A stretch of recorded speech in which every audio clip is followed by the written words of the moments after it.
Good morning everyone. 2025 সালে second SLST পরীক্ষা হয়ে যাওয়ার পর থেকে আপনারা জানেন আমি তেমন কিছু বলতে চাই না। তারপরেও গতকালকের হিয়ারিং এর পর থেকে আপনারা অনেকেই অনেক কিছু আলোচনা করছেন। এর পরিপ্রেক্ষিতে আমি না বলে পারলাম না।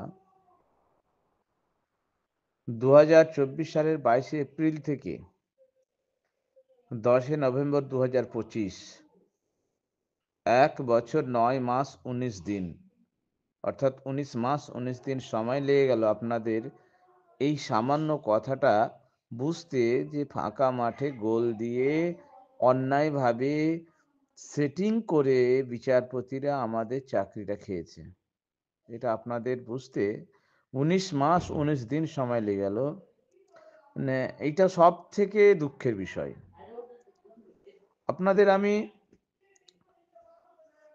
বহুবার বোঝানোর চেষ্টা করেছিলাম, কিন্তু আপনারা কেউ বোঝেননি যে আমাদের আসলে লড়াইটা কার সঙ্গে করা উচিত। শুধু কমিশনের বিরুদ্ধে, সরকারের বিরুদ্ধে, না আসল লড়াইটা আমাদের সংবিধানের আড়ালে ন্যায় করার মুখোশধারী বা ন্যায় দেওয়ার নাম করে কিছু মুখোশধারী, ন্যায়ের প্রতীক, ন্যায়ের মূর্তি যারা বসে আছেন তাদের বিরুদ্ধে। তারা কে কোন পার্টির সাথে যুক্ত আমাদের দেখার কোনো প্রয়োজন ছিল না। আমি চেয়েছিলাম আমাদের আন্দোলনটা তাদের বিরুদ্ধে হোক যারা ন্যায় বিচার দেবার নাম করে চক্রান্ত করে চলেছে।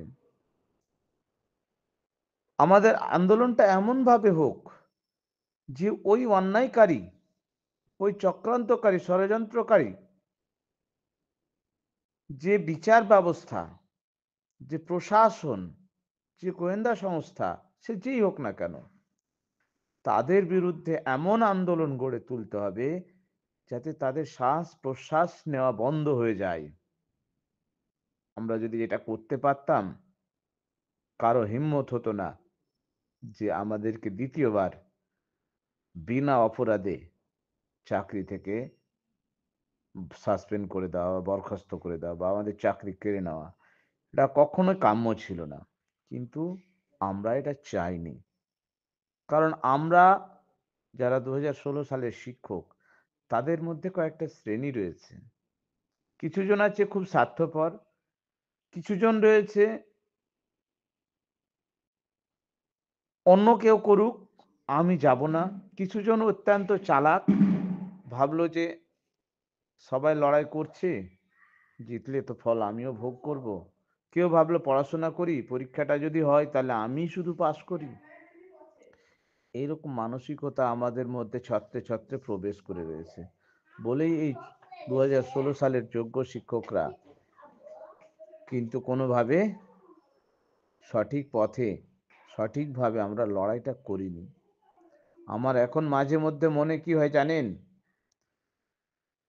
বর্তমান পরিস্থিতি দেখে আমার মাঝে মধ্যে মনে হচ্ছে যে দুর্নীতি আসলে কোনো ইস্যুই নয়, কোনো সমস্যাই নয়, আসলে দুর্নীতি হয়নি।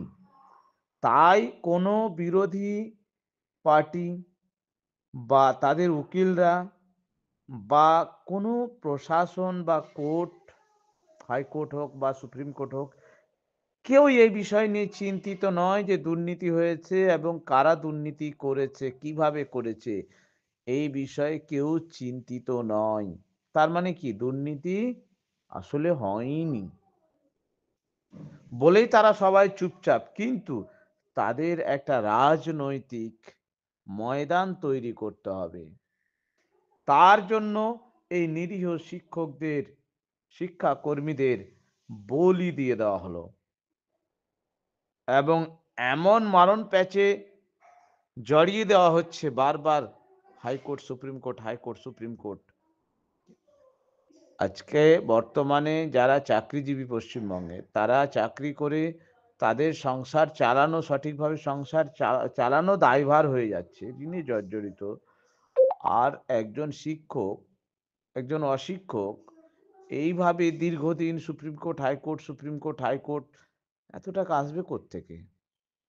জানে যে এরা হয়তো একদিন হাত উঠিয়ে নেবে, আর ইলেকশন সামনে আসছে, এদেরকে বলির পাঠা করে আমরা ইলেকশনের মাঠটা তৈরি করে নেব, এছাড়া আর কিছুই নয়। 2016 সালের যোগ্য চাকরিহারা শিক্ষকদের এখনো বলছি, এখনো দেরি হলেও শেষ হয়ে যায়নি। আপনারা সকলেই জেগে উঠুন, ভাবুন। আর অনেক শিক্ষক আছে যারা বিভিন্ন পার্টিকে পছন্দ করে এবং তাদের চামচাগিরি করেই চলেছে।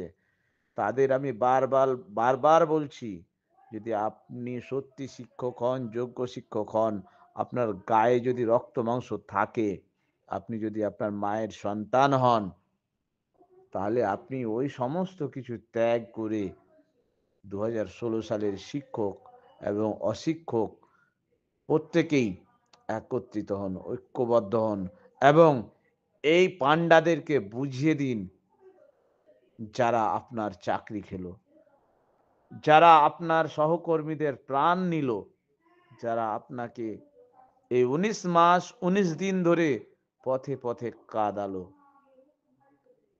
আপনার পরিবারকে, আপনার ছেলে মেয়েকে কষ্ট দিল, আপনারা প্রতিজ্ঞা নিন তাদেরকে কিভাবে শিক্ষা দেবেন। এবং এই 2016 সালের সমস্ত শিক্ষক এবং কর্মচারী, অশিক্ষক কর্মচারী সবাই ঐক্যবদ্ধ হন।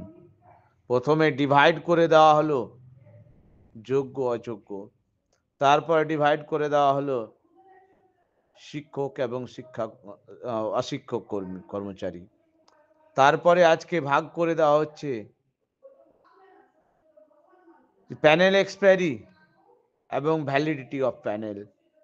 এই করতে করতে কালকে কি করে দেবে, যে যারা সত্যি যোগ্য ছিল এই নতুন পরীক্ষায় তারা পাস করে গেল, যারা যোগ্য ছিল না তারা পাস করতে পারেনি। অর্থাৎ যারা পাস করতে পারবেন না তারা গুটি কয়েকজন বেঁচে থেকে যাবেন, নামে মাত্র বেঁচে থাকবেন, তারা আর কিছু করতে পারবেন না। এই হচ্ছে এদের উদ্দেশ্য। তাই আপনাদের বারবার অনুরোধ করব, আপনারা ঐক্যবদ্ধ হন।